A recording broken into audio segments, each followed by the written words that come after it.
face 2 zile tichie pe ăla. Pe malul unei ape, o să vedeți. Numai că ne plouă.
Suntem la Calica, lângă Agighiol. Aici, în spatele meu, e un canal mic care dă în canalul Lipoveni, care la rândul lui dă în Lacul Razel. E 9:30, n-am ceas.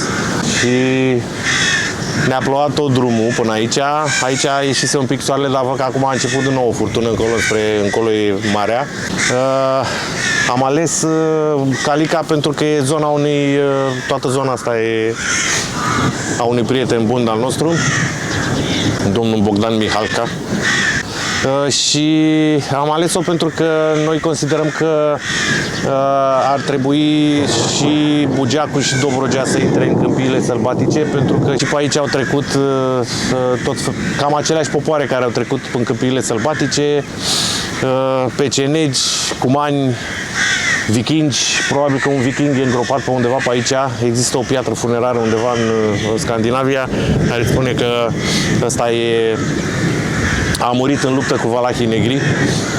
Zona a fost o zonă de retragere a cazacilor din Zaporojie după ce au avut probleme cu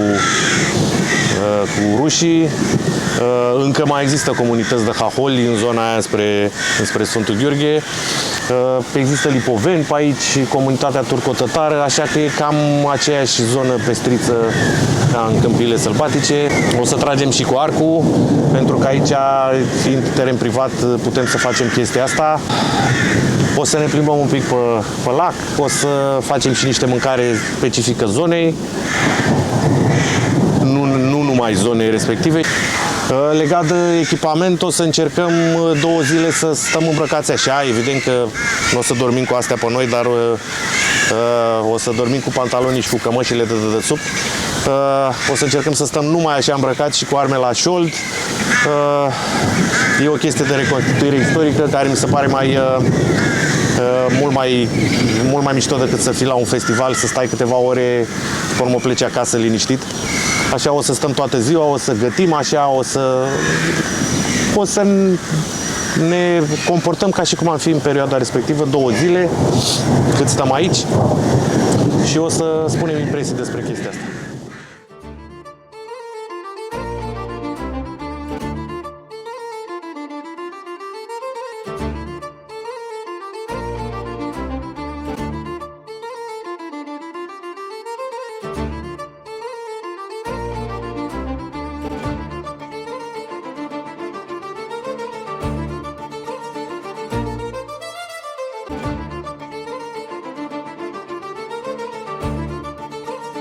Thank you.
Deci, după o noapte foarte udă, ne-a plouat de ne-a rupt până pe la 12 noaptea. După aia am stat pe la cort pe la foc să ne uscăm. Acum avem o dimineață destul de vântoasă, dar e frumos, e bine. O să facem un culiș. Asta este un fel de pilaf căzăcesc, așa, din mei. Am un ceaunel de cupru, o să-l punem aici pe pirostrit deasupra focului și o să începem să-l facem. Ca de obicei, când stai lângă foc, bate vântul înspre tine, oriunde te-ai așeza, se schimbă vântul, e un blestem al focului, așa. Se face destul de simplu, punem niște slăninuță în ceaunel.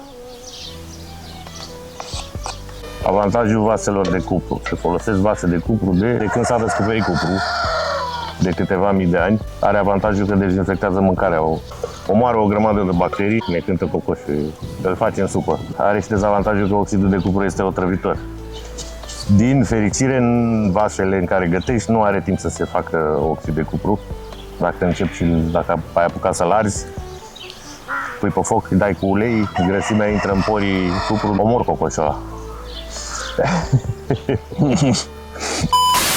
Da, deci a fost o noapte.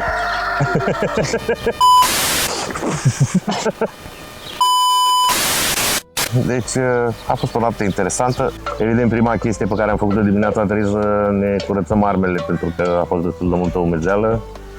Slăninuța asta se topește aici.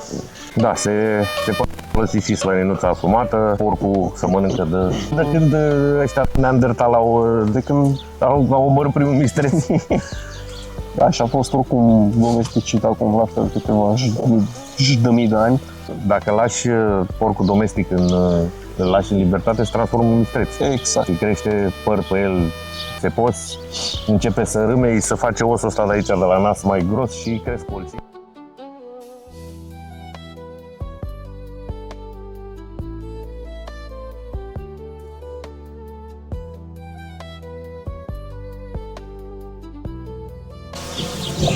Și se pune tot așa carne de porc, se poate face și cu altfel de carne.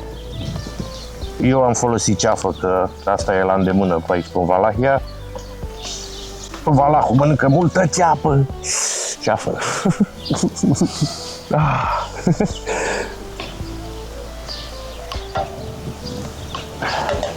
O călim împreună. Mai cade câte o bucățică pe jos. Deci, cam după... Cât a trecut? Aproape 20 de minute. Aproape, da, până 20 de minute. Deja miroase minunat.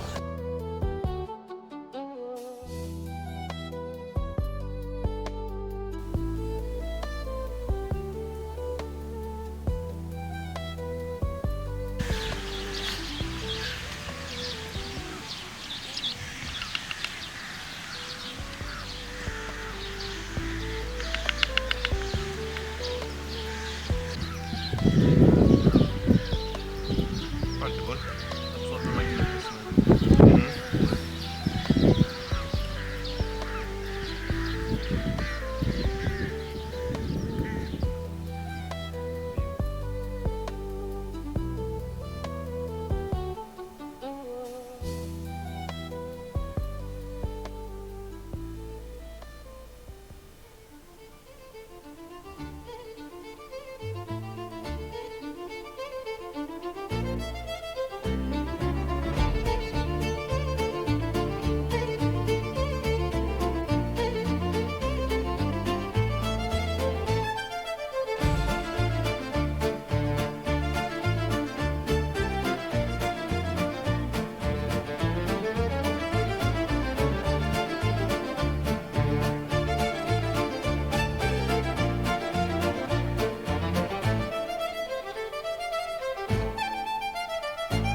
E frumos aici la domnul Mihalca. E foarte mișto aici pe canalele astea, o grămadă încolo. Delta era locuită, nu te găsește nimeni dacă îți faci o casă undeva pe un grind. Cine intra aici? Erau ăștia turcii de la cetate de la Enisala. Tocmai de-aia a și fost așa destul de, mă rog, populația atât de mare de tătari. Păi da, au fost tătari, turci, nu-i găsea nimeni pe aici. Turci la fel, cazaci. Puteau să crească cai, vânat, era din belșug, acum am înțeles că nu mai este mistrețul, mistrețul nu mai este deloc în Delta, că a dat pesta porcină în el. Dar mai sunt cai sălbatici, evident că nu au nicio legătură cu behmetul tătăresc. Sunt cai oamenilor de pe Delta, au fugit, i-au lăsat ăștia liberi, care au mai scăpat și s-au sălbăticit. Dar mai există, probabil că mai există elan, o grămadă de păsări, câine, noți. Vânat mic este mult, păsăret mult, pește, e și acum. Mlaștine, e Delta. E și acum. Concluzia după 2 zile. Da, e de repetat, cum am zis. E interesant ideea asta de a sta mai multe zile îmbrăcat în echipament, de a sta mai multe zile, nu știu, cu o armă după tine. O să încercăm și mai în vară, să vedem când o fi și mai cald. Deci eu deja am renunțat la calpat, nu o să mai pot. Prefer să port cafiahul ăla. Apropo de cafiah, mi-a mai spus la un moment dat cineva că n-ar fi accurate. Nu e adevărat, cafiahul este dinainte de Hristos. Există țesătura asta și până toată lumea musulmană s-a purtat. A fost preluat și de creștini, de marinari în general. Se purtau în zone mai aride de dinainte de creștinism și islam, adică n-ar fi o problemă de... Da, n-are nicio... Probabil că la origine e persan. Da. Deci ne mai întoarcem, o să mai facem. Noi continuăm seria Gichie Pola. Data viitoare avem tras la sorți Sulița. Cam atât presupun.